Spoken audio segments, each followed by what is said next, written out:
Mina na ang bagyong Kerubin, naging ganap na lamang ito bilang isang low pressure area o LPA, subalit inaasahang magiging tropical depression o babalik muli sa pagiging bagyo sa loob ng 24 oras. Ayon po yan sa latest update ng Pag-asa ngayong Huwebes ng umaga. Huli pong namataan ang LPA na ito sa layong 205 km northeast ng Hinatuan, Surigao del Sur. Kasalukuyan pong nakakaapekta or apektado ang ilang bahagi po ng bansa ng shear line at northeast monsoon. Dahil po sa epekto ng low pressure area o LPA, asahan po ngayong araw ang mga kalat-kalat na mga pag-ulan sa bahagi po ng Eastern Visayas, Caraga at Davao Region.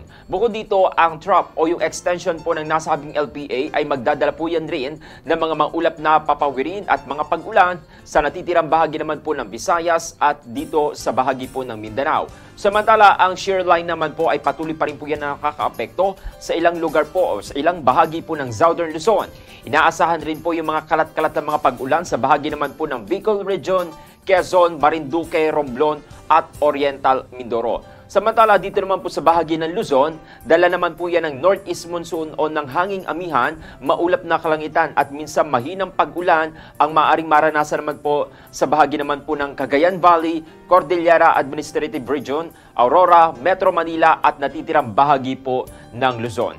Pinapayuhan naman po ang lahat na mag-ingat, lalo na sa mga lugar na madalas makaranas ng pagbaha o landslide. Good morning, Batangas.